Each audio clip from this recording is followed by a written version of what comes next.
Hello, everyone. My name is Martin Beal. I'm a PhD student at ISPA University Institute in Lisbon, Portugal. Today, I'm going to tell you about an R package that I wrote together with some colleagues for identifying important sites for biodiversity based on tracking data.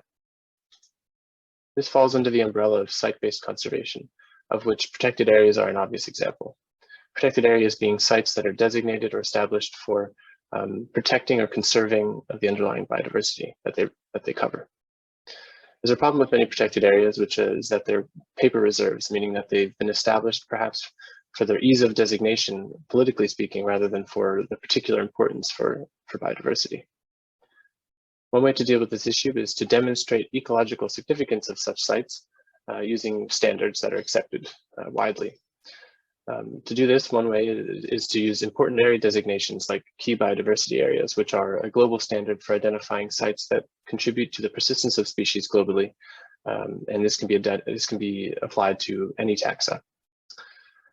However, using such standards are often data-heavy, data-intensive processes. So user-friendly tools are needed to take ecological data that's collected in the field and translate it into a format that can be used to assess against criteria.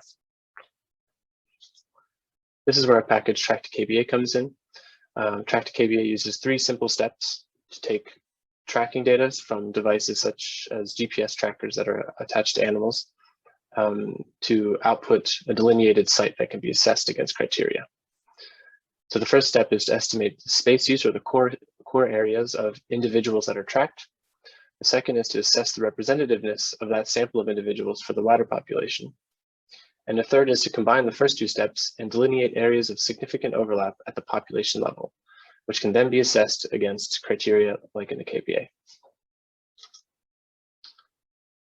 So I'm going to show you a quick example using the example data set available with the package using masked boobies, which were tracked from St. Helena Island in the tropical Atlantic. So on the left are tracks of movements of masked boobies that left the island, the breeding colony, and went looking for fish. So the first step is to use the function est_spaceuse to identify the core areas for each individual, shown here in different colors. The next step is to assess the representativeness of this sample of 40-odd individuals for the wider population of several hundred individuals.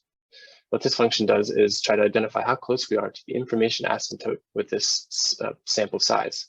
So that is to say, if we were to add 1 or 2 more individuals, how much more information will we be gaining? And in this situation, we have reached a plateau, which tells us that if we add another individual, we're not getting that much more spatial information. So we've captured a large amount of the information. And in this case, it's 98% representative. So the final step is then combine the first 2 steps and extrapolate this to the population level. So shown in blue here is the output of the find site function. The blue area are the areas used by the population and an estimation of how many individuals in the wider population are using that area. Find site then delineates areas that are used by a significant proportion of the population. In this case, 10% of the population or more use the area within the red line. So this then gives us our potential site as our final output, which can then be, with a number of individuals using that site, which can then be used to assess against this site against the criteria in, say, the KBA standard.